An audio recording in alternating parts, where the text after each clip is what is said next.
اس کے بعد ہے علت مستنبطہ، وَلِإِثْبَاتِهَا بِالِاسْتِنبَاطِ صُوَرٌ۔ اب علت مستنبطہ کیسے ہوگی؟ علت مستنبطہ کے بارے میں جو اصولیوں نے کچھ کلمات استعمال کیے ہیں نا، وہ اصل میں یہ تین چیزیں یہاں بیان ہوئی ہیں، یہ تینوں مل کے ایک ہی چیز ہے، تین الگ سے مستقل یہ نہیں ہے، یہ ایک تدرج ہے، تدریج ہے، ایک ہی عمل ہے، ایک ہی چیز ہے، اس کے تین مراحل ہیں۔ اصولی لوگ جب اس کو علت کو استنباط کرنے کے لیے تین طریقے ہیں، تین طریقوں کا مطلب یہ ہے کہ یہ سارے طریقے مستقل ہیں۔ اب طالب علم ہم جیسے جب پڑھنے کے لیے بیٹھتا ہے اور ان تینوں کو مستقل طور پہ اس نظر سے دیکھنے کی کوشش کرتا ہے، وہ تو تینوں مستقل نظر آتے نہیں ہیں۔ تو یہ بہرحال ایک میں تو یہ کہوں گا کہ یہ ایک اسلوب بیان میں یہ ایک کمزوری ہے کہ وہ تینوں ہی اکٹھے ہیں، الگ الگ ان کا کوئی کچھ بھی نہیں ہے۔ اچھا وہ کیا ہیں؟ ایک ہے الصبر و تقسیم۔ صبر و تقسیم اس کو کہتے ہیں کہ آپ کسی حکم کی جب علت نکالتے ہیں نا تو اس کے متعلقہ جتنے بھی اوصاف ہیں پہلے ان کی لسٹ بنا لو۔ یہ لسٹ بنانے کا نام کیا ہے؟ صبر تقسیم۔ اگر اتنے صبر تقسیم کو مستقل طریقہ مانے تو علت نکل آئے گی اس سے،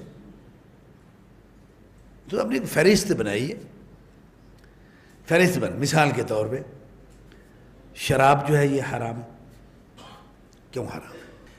اب مجتہد کیا کرے گا کہ اس کی صفتیں بیان کرے، بھائی یہ نشہ کرتی ہے، یہ کالی بھی ہوتی ہے، یہ سرخ بھی ہوتی ہے، یہ کڑوی بھی ہوتی ہے، یہ بھی ہوتی ہے، یہ وہ بھی ہوتی ہے، یہ جو سے بھی بنتی ہے، یہ انگور اور کھجور سے بھی بنتی ہے، ساری فہرستیں اس نے بنا لی۔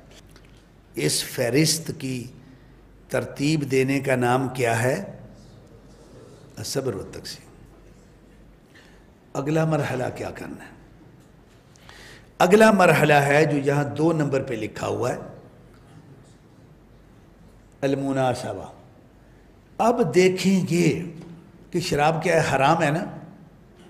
اب یہ کالی، چٹی، لال، پیلی، کڑوی، میٹھی، مسکر، ان ساری صفتوں میں نہیں ممنوع ہونے کے ساتھ مناسبت کس صفت کی ہے؟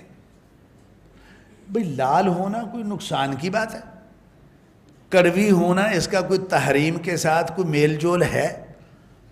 نہیں ہے، کوئی مفسدت اس میں؟ ان صفات چونکہ یہ نہیں ہے لہذا یہاں کیا تلاش کرنا ہے ہم نے؟ مفسدت تلاش کرنی ہے، نقصان تلاش کرنا ہے۔ اب نقصان کس میں ہے؟ وہ لال ہے اس لیے نقصان کرتی ہے، کڑوی ہے اس لیے کرتی ہے، نشہ ہے اس میں اس لیے کرتی ہے۔ ہاں یہاں آ کے ہمارا دماغ جو ہے نا اٹھا جائے گا، یار یہ بات صحیح ہے کہ شرابی جب نشے میں ہوتا ہے تو پھر وہ کچھ بھی کرتا ہے، بڑا نقصان کرتا ہے، قتل بھی کرتا ہے، سب کچھ کرتا ہے۔ یہ اس کی علت ہے، یہ علت ہے، یہ وصف مؤثر فی الحکم ہے۔ تاثیر ہم نے کہاں سے لی؟ تاثیر ہم نے یہاں سے لی کہ وہ وصف چونکہ نہیں کا باب ہے لہذا وہ کسی مفسدت پہ مشتمل ہے تو یہ مؤثر ہے، یہ وصف مؤثر ہے اس کی تحریم میں، یہ مناسبت ہو گئی۔ لیکن یہ مناسبت صبر و تقسیم سے الگ ہے یا اکٹھا کر کے پھر اسی کو ہی چھانٹی کی ہے ہم نے؟ یہ 3 مستقل جو ہے نا یہ استنباط علہ کے یہ طریقے نہیں ہیں، طریقہ ایک ہی ہے، اس کے یہ درجات ہیں۔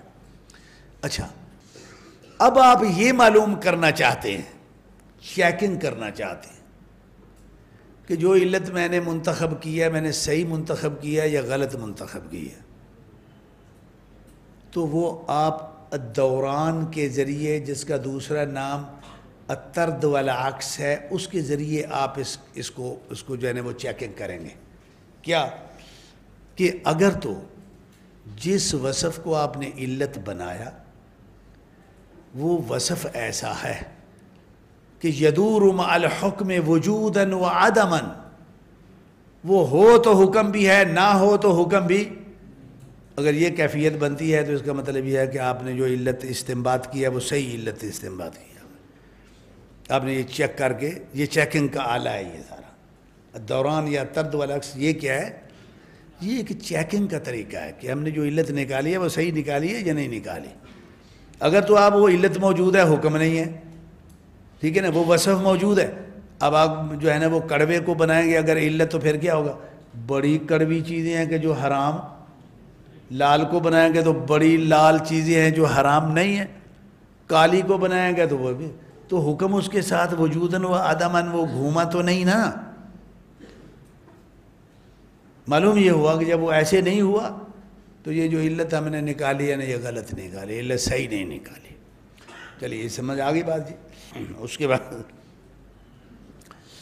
وضابط معرفت المناسبت ہوا ان یکون الوصف الذي عین علتا مشتملا على جلب مصلحت فی المامورات وعلى دفع مضرۃ فی المنہیات.